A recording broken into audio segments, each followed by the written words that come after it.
오늘 우리가 읽은 말씀은 예수님의 기도입니다. 요한복음 17장은 전체가 예수님의 기도로 이루어져 있습니다. 16장까지 예수님께서 제자들에게 고별 설교를 하시고 17장에서 예수님께서 제자들과 믿는 자들을 위해서 기도를 하고 계십니다. 그리고 18장에 보면 드디어 예수님께서 붙잡혀 가시게 되지요. 예수님이 붙잡히기 직전에 하신 기도가 오늘 우리가 읽은 요한복음 17장의 예수님의 중보 기도입니다. 예수님은 어떤 분이십니까? 예수님은 바로 기도하시는 분이죠. 우리에게 기도를 가르쳐 주셨고 또 기도의 본이 되신 분이 예수님입니다. 그리고 요한복음 17장을 통해서 예수님은 우리를 위하여 기도하는 분임을 알 수가 있습니다. 히브리서 7장 24절과 25절에 이런 말씀이 있죠. 예수는 영원히 계심으로 그 제사장 직분도 갈리지 아니하시느니라. 그러므로 자기를 힘입어 하나님께 나아가는 자들을 온전히 구원하실 수 있으니, 한번 따라서 하겠습니다. 이는 그가 항상 살아계셔서 그들을 위하여 간구하심이라. 예수님께서 우리를 위해 기도하고 계신다는 것이 우리에게 얼마나 마음 든든한 일입니까? 우리가 어떻게 구원을 받았습니까? 하나님의 은혜로 구원을 받았습니다. 자격이 없음에도 불구하고 하나님이 나를 사랑하셔서 나를 선택하시고 불러주셨다는 말입니다. 여러분, 우리가 예수 그리스도를 믿지만 우리의 믿음은 늘 불안합니다. 내가 이 믿음을 끝까지 잘 지킬 수 있을까 하는 염려가 우리 마음속에 다 있습니다. 그러나 성경을 통해서 우리가 배우는 중요한 진리는 우리가 믿음을 지키는 것도 내 힘으로 지키는 게 아니라 하나님께서 우리의 믿음을 지켜주신다는 것입니다. 구원도 은혜로 받지만 믿음도 은혜로 지키는 것입니다. 특별히 우리가 예수님의 기도를 통해서 알게 되는 것은 예수님께서 나를 불러주시고 나를 위해서 기도해 주고 계시구나. 지금도 예수님께서 나를 위해 기도하고 계시기 때문에 내가 이렇게 믿음을 지키고 믿음 안에 살아갈 수 있구나 하는 것을 깨닫게 된다는 것입니다. 할렐루야. 여러분, 우리를 지켜주시고 우리를 위해 기도하고 계시는 분이 있다는 게 얼마나 마음 든든한 일입니까? 아멘. 우리가 신앙생활에서 중요한 것은 무엇이냐면 확신을 갖는 것입니다. 나를 위해 기도하고 계시는 분이 있다. 많은 목사님들이 계시지만 목회에 열매가 많이 있는 목사님들을 이렇게 살펴보면 기도해 주는 분이 계시더라고요. 특별히 열심히 목회자를 위해서 기도해 주는 가족이나 주변 분들이 있는 그 목회자들은 역시 하나님께서 은혜를 많이 베풀어 주시고 목회의 열매가 많이 있는 것을 보게 됩니다. 어떤 분들은 기도해 주는 분이 없이 홀로 외롭게 고독하게 기도하는 목사님들도 있습니다. 똑같이 목회 사역을 하는데도 기도하는 이 후원자가 있는 목회자와 기도하는 후원자가 없는 목회자는 차이가 있는 것 같아요. 그런데 우리가 예수님의 말씀을 생각해 보면 꼭 그럴 것도 없다. 가족이 우리를 위해서 기도해 주는 것도 너무너무 소중하지만 예수님께서 우리를 위해 기도해 주고 계시는데 그보다 더 든든한 일이 어디 있겠느냐? 할렐루야. 여러분, 외롭습니까? 주변에 여러분을 위해 기도해 주는 분이 별로 없는 것 같습니까? 예수님께서 친히 여러분을 위해서 기도하고 계신다는 것을 꼭 잊지 마시기를 바랍니다. 오늘 예수님께서 붙잡히시기 직전에 홀로 남겨질 제자들을 위해서 간절하게 기도하십니다. 또 그들을 통해서 믿게 될 믿는 자들을 위해서 예수님이 기도하고 계세요. 예수님의 기도의 내용을 살펴보았더니 가장 핵심적인 기도의 제목이 무엇이냐면 바로 하나됨을 위한 기도였습니다. 예수님께서는 제자들이 그리고 제자들을 통해서 믿게 될 믿는 자들이 하나 되게 해달라고 하나님께 간절히 기도하고 있습니다. 여러분, 우리도 예수님의 기도를 본받아서 우리가 하나 될 수 있도록 기도해 주시기를 바랍니다. 왜 하나 되는 것이 중요하냐? 하나 될 때 힘이 있기 때문입니다. 우리 각자는 연약하지만 우리가 하나가 되면 힘이 있어요. 어떤 교회가 힘이 있는 교회입니까? 하나 된 교회가 힘이 있다는 겁니다. 수가 많은 것이 중요한 게 아닙니다. 적은 수라도 하나된 교회, 하나된 성도들이 있는 교회는 힘이 있습니다. 우리가 하나 될 때 큰 일을 하는 거예요. 여러분, 자, 우리가 하나님의 나라를 위해서 이러이러한 일을 하겠습니다 라고 아무리 앞에서 소리치고 외쳐도 우리가 하나 되어서 참여하지 않으면 아무 일도 하기가 어렵습니다. 교회의 존재 목적은 어디에 있습니까? 선교회에 있습니다. 믿지 않는 자들을 믿게 하고 주님을 모르는 사람들에게 복음을 전하기 위해서 교회가 존재하는 것입니다. 오늘 예수님께서도 두 가지로 얘기하고 있어요. 왜 예수님께서 하나님께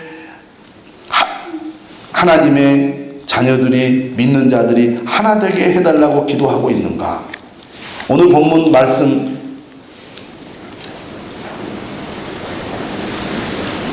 21절에 이렇게 되어 있습니다. 아버지여, 아버지께서 내 안에, 내가 아버지 안에 있는 것 같이 그들도 다 하나가 되어 우리 안에 있게 하사 세상으로 아버지께서 나를 보내신 것을 믿게 하옵소서.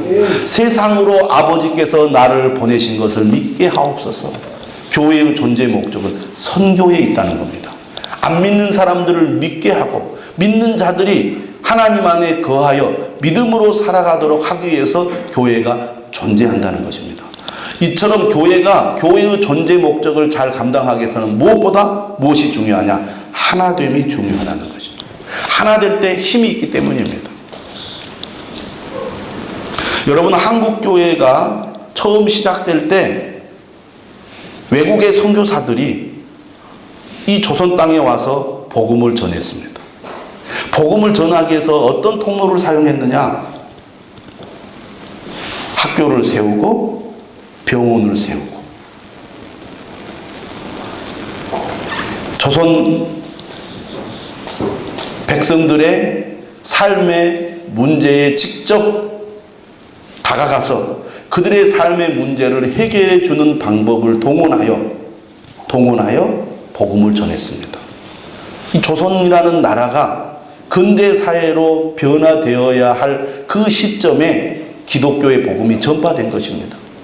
근대 문화, 근대 교육, 또 근대 또 삶의 환경들을 만들어 가야 할 중요한 시점에 선교사들이 그 일에 있어서 중요한 역할들을 한 겁니다.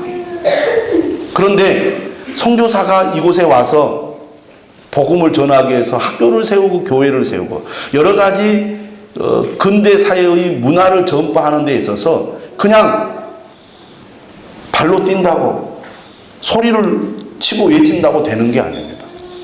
그러려면 뭔가 그 일을 할 수 있는 힘이 있어야 그 일을 할 수가 있는 거예요.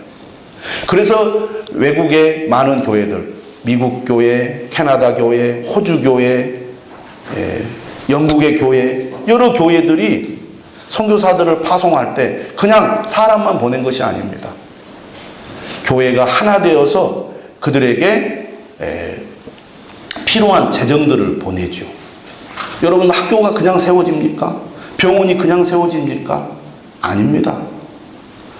교회가 하나 되어서 힘을 쏟아 그들을 위해 헌금할 때 그 헌금이 모아져서 학교가 세워지고 교회가 세워지는 겁니다. 지금도 선교를 열심히 하는 교회들, 나라들은 어떻게 합니까? 그냥 선교사만 파송하는 게 아니죠. 재정을 모아서 보냅니다. 그래서 교회를 세웁니다. 학교를 세웁니다. 여러분, 우리가 겨자씨 선교회를 통해서 필리핀에 선교를 하고 있습니다. 그곳에 우리가 유치원을 세우고 그리고 초등학교를 세워서 운영을 하고 있습니다. 그리고 여러 지역에 교회를 세웁니다. 여러 성도들이 하나님 앞에 헌금을 드립니다. 그 헌금을 모아서 그 일을 하고 있습니다. 이 일을 하기 위해서는 하나 되지 않고는 아무것도 할 수가 없다는 겁니다. 그저 우리가 열심히 합시다, 최선을 다합시다, 우리가 하나님의 나라를 위해서 선교에 힘씁시다라고 구호만 외친다고 되는 게 아니라 한 마음이 되어서 하나가 될 때 하나님 나라의 일을 할 수 있게 되는 것이죠. 하나 된다는 게 얼마나 중요한지 모릅니다. 우리가 미국 교회의 여러 가지 그 사례들을 이렇게 소개받을 때가 있는데 전에 보니까 미국의 이 작은 교회 한 150명 정도밖에 안 되는 교회인데 엄청난 일을 하는 선교를 하는 교회들을 보았습니다. 크지 않은 교회인데도 우리가 상상할 수 없는 엄청난 일을 하는 교회들을 보면 다른 게 아닙니다. 온 성도들이 한 마음이 되어서 선교하는 일에 동참하게 하니까 그 일이 이루어지더라고요. 여러분, 우리도 마찬가지입니다. 우리가 하나님의 나라를 위해서 힘써 복음을 전합시다 라고 우리가 소리를 질러도 우리가 하나 되지 않으면 그냥 공허한 메아리에 불과합니다. 그런데 작은 숫자가 모여도 한 마음이 되면 엄청난 일을 할 수가 있다는 거죠. 그래서 교회는 무엇보다도 하나 되는 것이 중요합니다.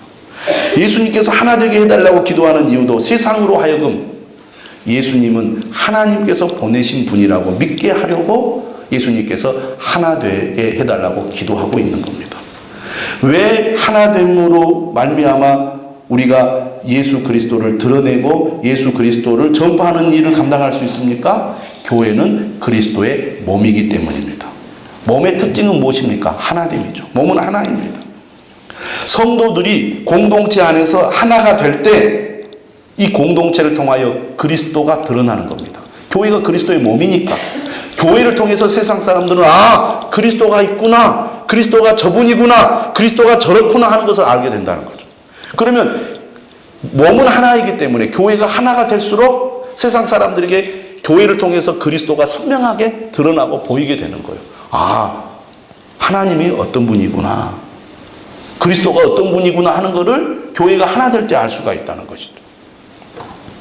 또 우리가 믿음을 지키는 데 있어서도 사탄의 공격으로부터 교회가 보존이 되려면 하나 되는 것이 중요합니다. 하나 될 때 외부의 적, 내부의 적으로부터 어떤 공격을 막아낼 수가 있는 것이죠. 예수님께서 이제 붙잡혀 가실 때 예수님은 제자들을 떠나게 됩니다. 제자들만 남게 돼요. 이 제자들이 흩어지지 않고 끝까지 믿음을 지킬 뿐만 아니라 그들이 예수님이 하셨던 복음을 전하고 예수님이 하셨던 일보다 더 큰 일을 하려면 제자들이 똘똘 뭉치는 게 매우 중요했습니다. 그래서 예수님이 이제 제자들을 떠나면서 걱정을 한 거예요. 이들이 내가 없어도 내가 했던 일을 잘하려면 어떻게 해야 될까? 무엇보다도 제자들이 하나가 되어서 서로 단결이 되는 것이 제일 중요하겠구나라고 예수님이 생각한 거예요. 그래서 다른 기도보다 예수님께서 집중적으로 기도한 기도의 제목이 바로 하나됨을 위한 기도였습니다.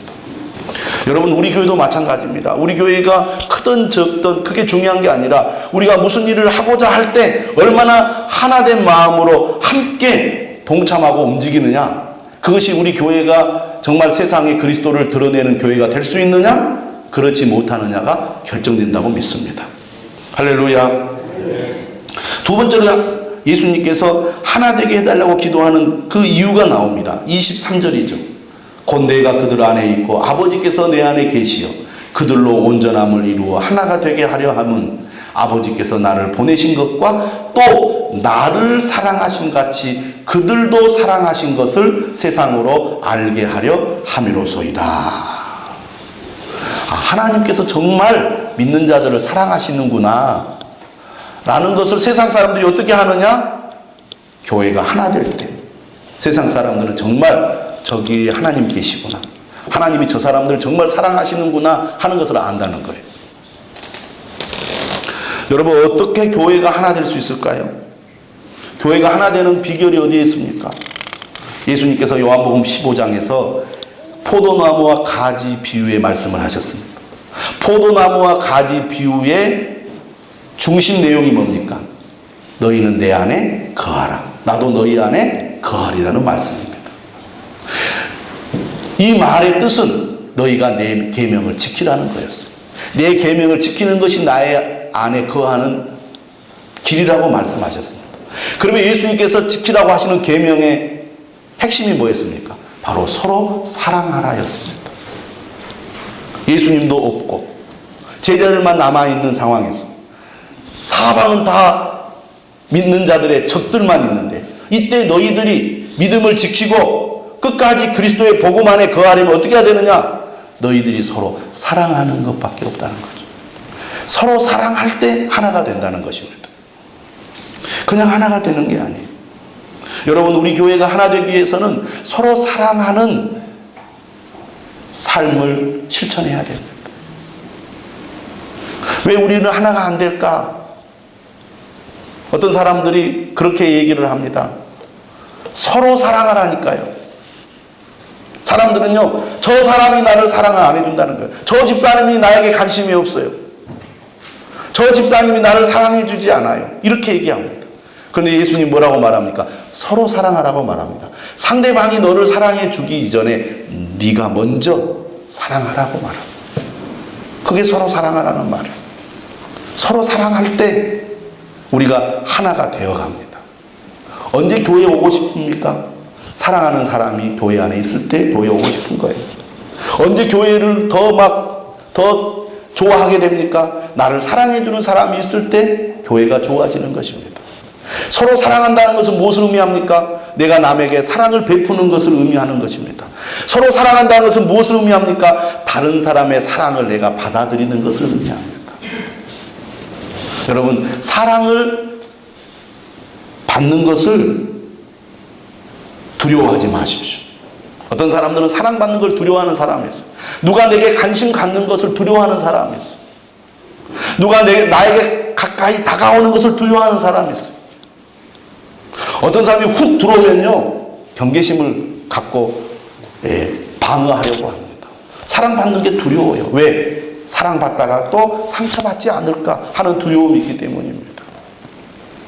그러나 여러분, 우리가 건강해진다는 것은요, 사랑할 뿐만 아니라 사랑받을 줄도 아는 거예요. 우리가 사랑받다가 실망할 수도 있어요. 그러나요, 내가 더 사랑하면요, 그 실망을 이겨낼 수가 있습니다. 사랑을 받고 사랑을 주는 그런 관계가 교회 안에서 형성이 되어 갈 때 교회는 하나가 되는 거예요. 여러분이 정말 관심과 사랑을 가지고 믿음이 약한 성도, 방황하는 성도, 힘들어하는 성도들을 보듬어주고 위로해주고 도와주십시오. 그러면요, 여러분 마음이 사랑으로 풍성해질 것입니다. 우리가 마음이 풍성해지고 은혜가 풍성해지는 것은요, 의외로 내가 사랑을 베풀 때, 내가 관심을 쏟을 때 그 은혜가 우리 안에 가득 차게 되는 거예요. 그 마음이 우리 안에 있을 때 신앙생활이 즐겁고 행복한 겁니다. 이처럼 서로 사랑할 때 교회가 하나 되는데, 이 사랑이라는 것은 결국 어디에서 오느냐? 하나님의 사랑으로부터 오는 거예요.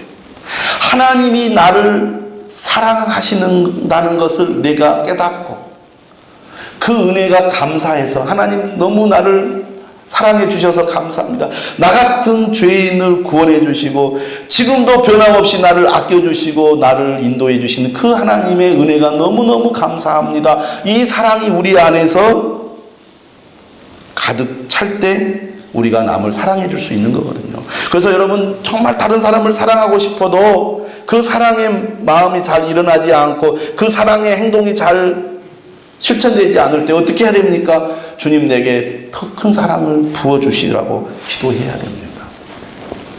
그러니까 결국 우리가 하나 된다는 것은 우리가 서로 사랑한다는 것이고, 서로 사랑한다는 것, 우리 안에 하나님의 사랑이 있다는 것을 의미합니다. 그렇기 때문에 세상 사람들은 우리를 보고 저 사람들이 하나님의 사랑을 받고 있구나라고 깨닫게 된다는 것이죠. 알게 된다는 것입니다.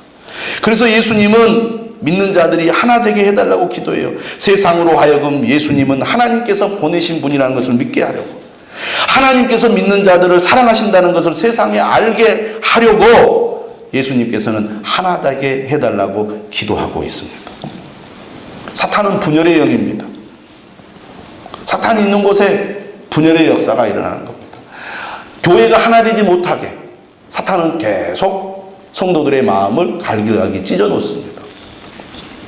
고린도전서를 보면 1장 11절에 사도 바울이 그렇게 말합니다. 내 형제들아, 근로의 지편으로 너희에 대한 말이 내게 들리니 곧 너희 가운데 분쟁이 있다는 것이라.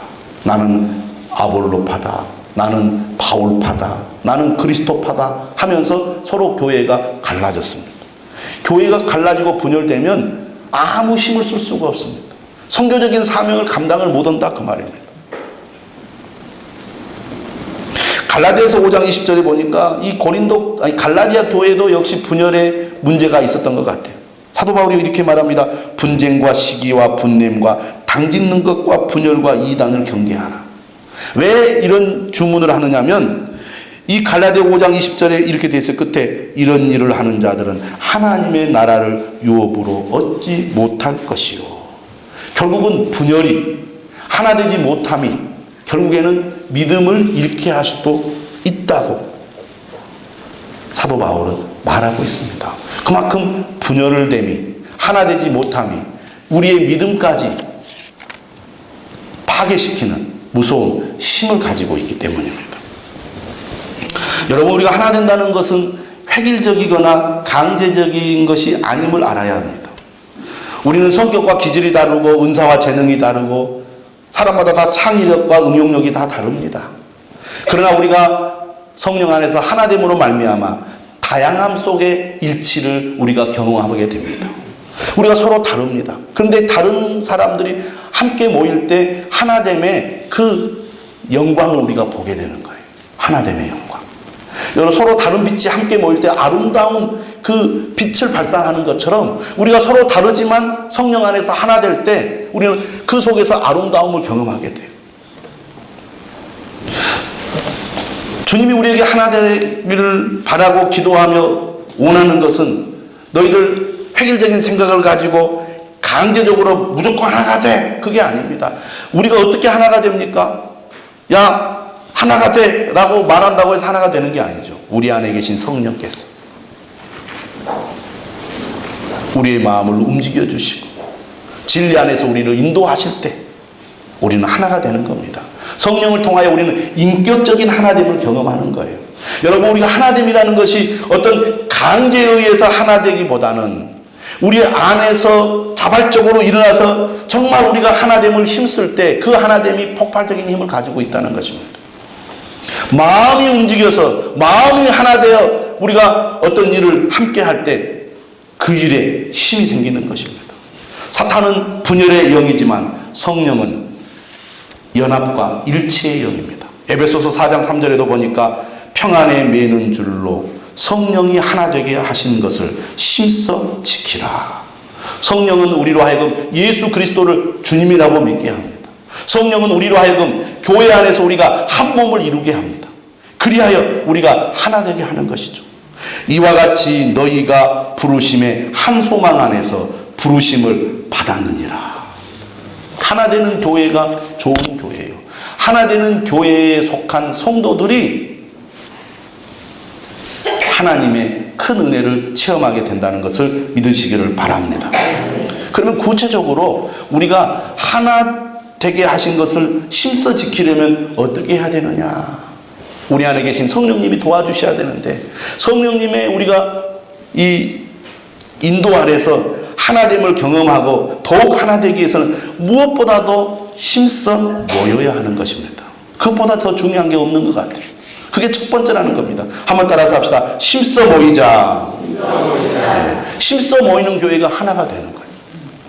여러분, 예수 그리스도께서 부활하시고 승천하신 이후에 오순절 성령이 마가의 다락방에 강림했습니다.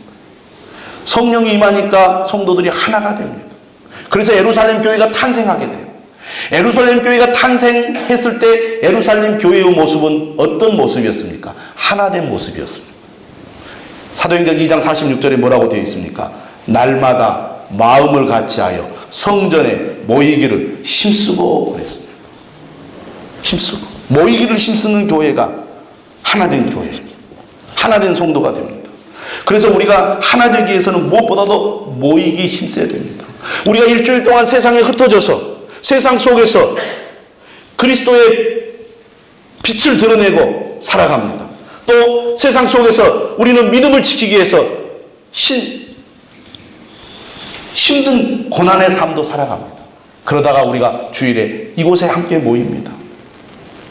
이렇게 함께 모여서 하나님을 찬양하고 하나님을 예배함으로 우리가 하나됨을 경험하는 거예요. 내가 세상에서 힘들게 살았지만 우리가 혼자가 아니다.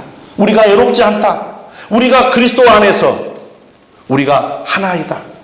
우리가 믿음으로 세상에 나아가서 믿음의 선한 싸움을 싸우고 믿음의 승리자가 되자라고 우리가 이렇게 함께 모일 때 새롭게 결단하게 되는 것입니다.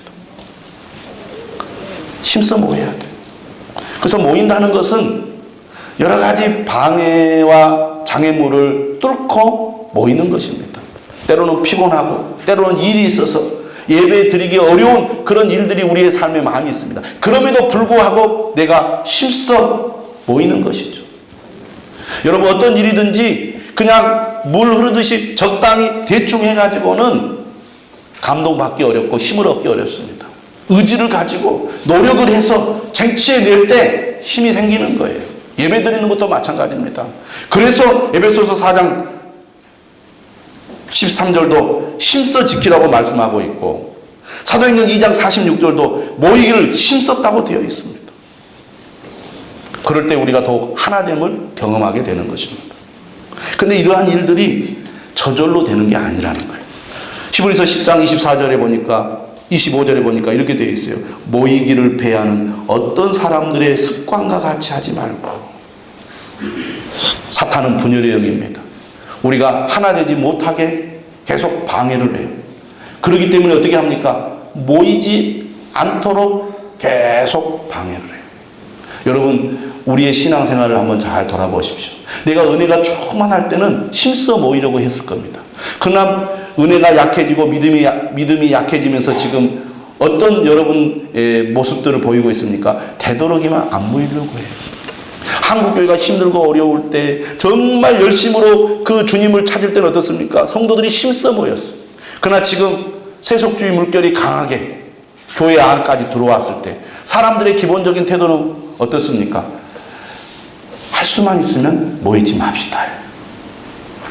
그쵸? 네, 할 수만 있으면 모이지 맙시다. 한국교회는 힘써 모이는 교회로 소문이 났습니다. 그래서 다른 교회, 다른 나라에 없는 새벽 기도가 한국교회는 만들어졌어요. 주일 저녁 예배를 드리는 교회, 수요 예배를 드리는 교회가 한국교회예요. 그래서 세계의 많은 교회들이 한국교회를 배우러 왔습니다. 새벽 기도를 드리고 수요 예배를 드리고 주일 저녁 예배를 드리고 이렇게 힘써 모이는 한국교회를 배우러 와서 그 한국교회의 예배의 그 열정을 자기들의 교회에 다시 심어서 부흥운동을 일으켰습니다. 근데 지금 한국교회가 어떻습니까? 예.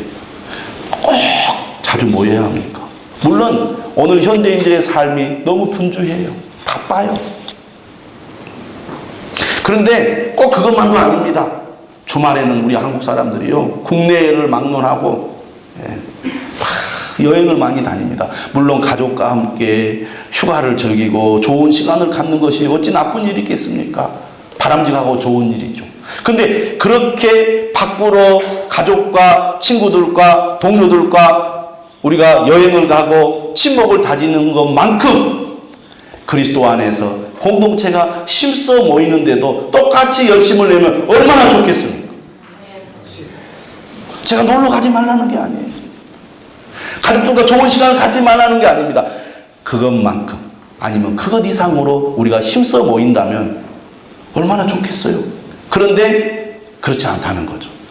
모이는 것은 적당히 대충 흉내만 내고 놀고 세상 사람들과 어울리고 즐기는 것은 힘써 하는 경우가 많습니다.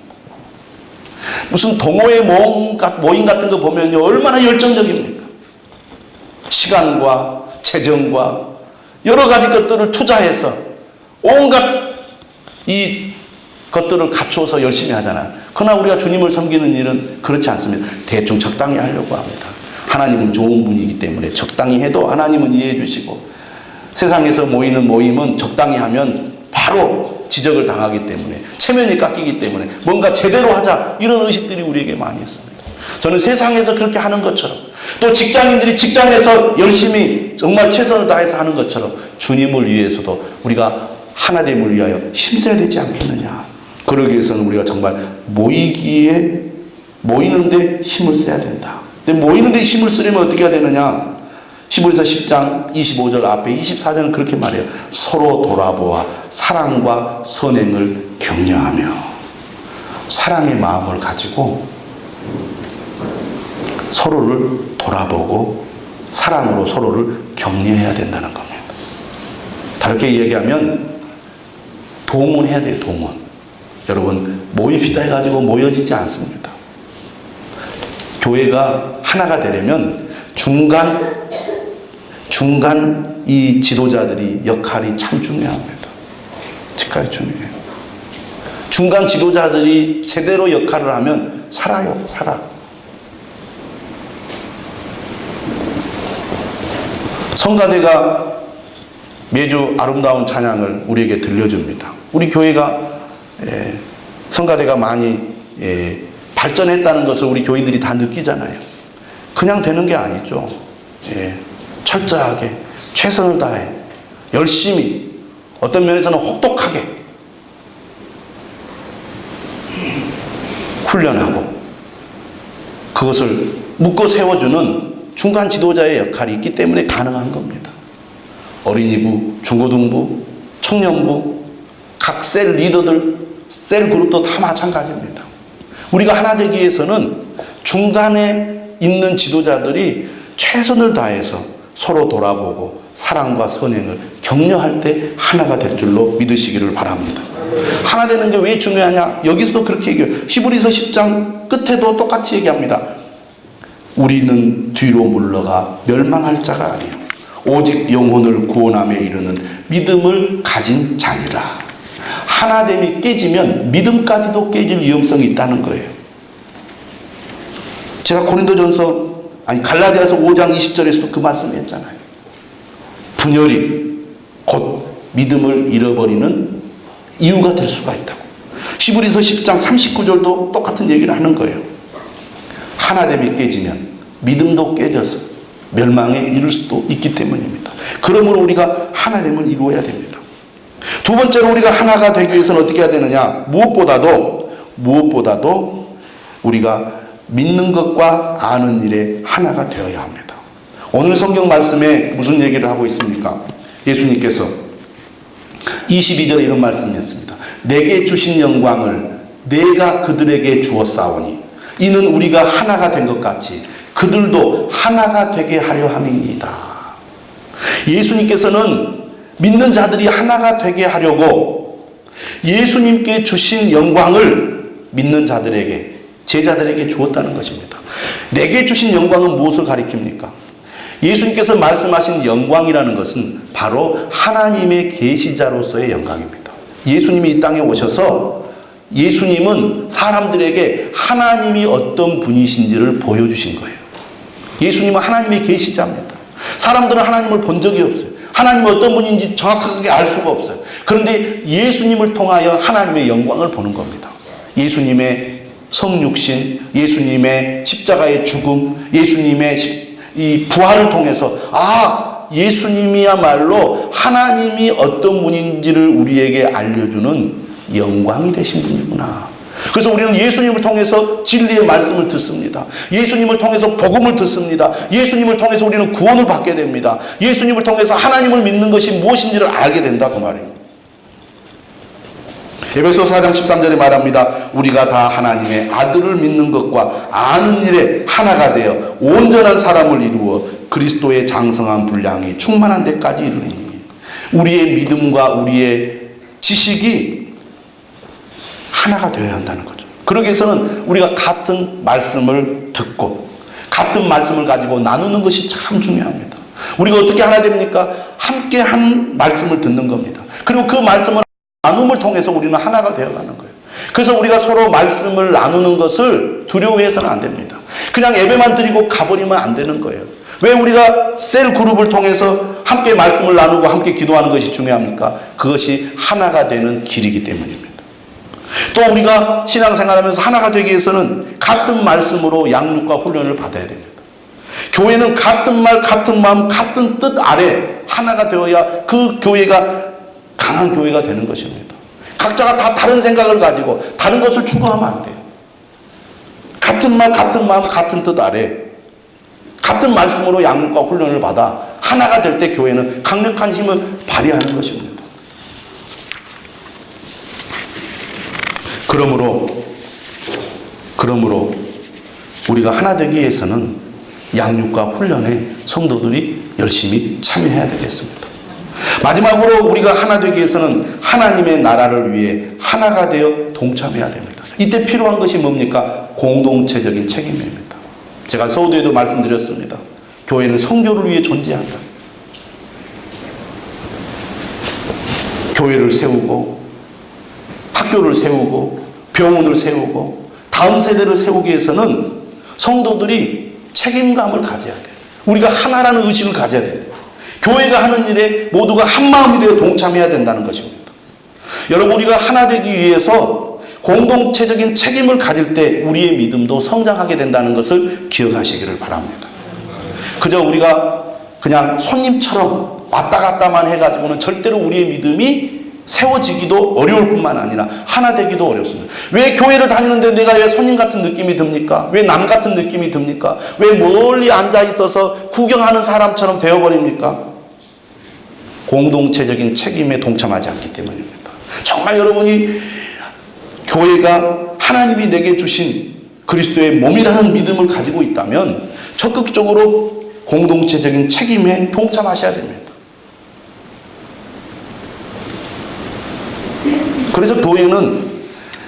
그래서 교회는 내가 속한 교회를 중심으로 내가 신앙생활을 하는 게 중요합니다.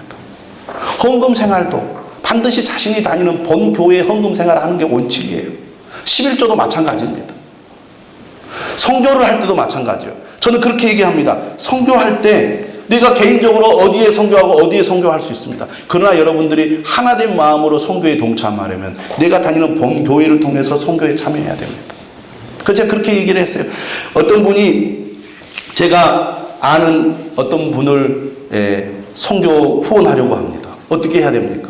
그러면 본 교회 그분을 위한 목적 헌금으로 헌금하십시오. 제가 그렇게 권면을 했습니다. 그래야 내가 교회 안에서 하나 되면서 선교에 참여할 수 있기 때문입니다. 여러분, 우리가 전도하는 일, 선교하는 일에 있어서 여러분이 동참하셔야 됩니다. 그냥 손님처럼 교회를 다니면 안 된다 그 말이에요. 우리가 지금 고난주간, 이번 주 이제 내일부터 고난주간인데 고난주간이 되었을 때 고난주간이구나 그런가 보다 하고 우리가 한 주간 보내면 아무 의미가 없는 거예요. 고난주간만큼은 우리가 새벽을 깨우며 동참하셔야 됩니다. 제가 말씀드렸죠. 이 혁신도시 안에 광주에서 이사 와서 여전히 이곳에 살면서 광주로 교회를 다니는 주민들이 있습니다. 그분들이 특별 새벽 기도회 기간에는 다 본인이 다니는 교회로 새벽 기도를 가요. 40분, 50분, 1시간 차를 타고. 그럴 때 교회가 하나 되는 것이죠. 저는 여러분들이 내일부터 일주일간 고난주간에 새벽을 깨우며 기도하는 일에 하나 될 수 있기를 권면합니다. 자녀가 어려도 회사 일이 바빠도 혹 먼 곳에 살고 있다 할지라도 여러분들 동참해 보십시오. 그때 우리의 믿음도 세워지고 우리가 하나됨을 경험하는 것입니다. 우리가 이곳에 예배당을 건축했습니다. 복음을 전하기 위해서, 선교하는 교회로 쓰임받기 위해서, 혁신도시가 세워지는 것이 하나님의 뜻이 있음을 믿고 이곳에 예배당을 건축했습니다. 이 일에도 성도들이 한마음이 되어 공동체적인 책임을 다해야 됩니다. 그래야 이 교회가 내 교회가 되는 거예요. 그러지 않고는 이 교회는 내 교회가 아니에요. 우리 교회가 아니에요. 우리가 하나가 아니다 그 말이에요. 손님에 불과합니다. 그런 상태로 우리가 신앙생활 해가지고는 절대로 믿음이 한 발자국도 나갈 수 없다는 걸 알아야 됩니다. 여러분, 교회는 하나가 될 때 세상을 변화시키는 강력한 힘을 가지게 됩니다. 믿으십니까? 우리가 이런 하나 되는 경험을 통해서 성도들 각자의 믿음과 삶에도 변화가 일어나는 거예요. 여러분, 우리가 그냥 교회를 습관적으로 왔다 갔다 하는 것으로 그치고 말기를 원하십니까? 아니면 교회를 통해서 여러분의 삶이, 여러분의 가정이 변화되기를 원하십니까? 그리고 성도들 각자가 하나님의 능력을 실제적으로 체험하기를 원하십니까? 하나됨을 경험할 때 그게 가능함을 믿으시기를 바랍니다. 하나되는 교회가 힘이 있습니다. 그 교회가 모이는 숫자가 30명, 50명, 아니 그보다 더 적은 교회를 할지라도 하나 되는 교회가 힘이 있고 하나님께 쓰임받는 능력 있는 교회가 될 것입니다. 여러분, 우리 교회가 몇 명이 모인다, 우리 교회가 얼마나 크다, 사실 그게 중요한 게 아니에요. 우리가 얼마나 하나 되어 가고 있는가, 하나 된 교회인가, 그것을 보고 여러분들이 자랑스러워하기 바랍니다. 아직 우리가 하나 되지 못하고 있다면 이를 위해서 기도하는 여러분 되시기를 바랍니다. 하나 되는 교회, 그것이 주님이 제자들에게, 믿는 자들에게 가장 바라는 소원이었음을 기억하시고 우리 나주 빛가람 교회가 하나 되는 교회가 되어서 정말 여러분 각자의 삶에, 그리고 여러분 가정에 하나님의 놀라운 능력을 체험할 수 있기를 주님의 이름으로 축원합니다.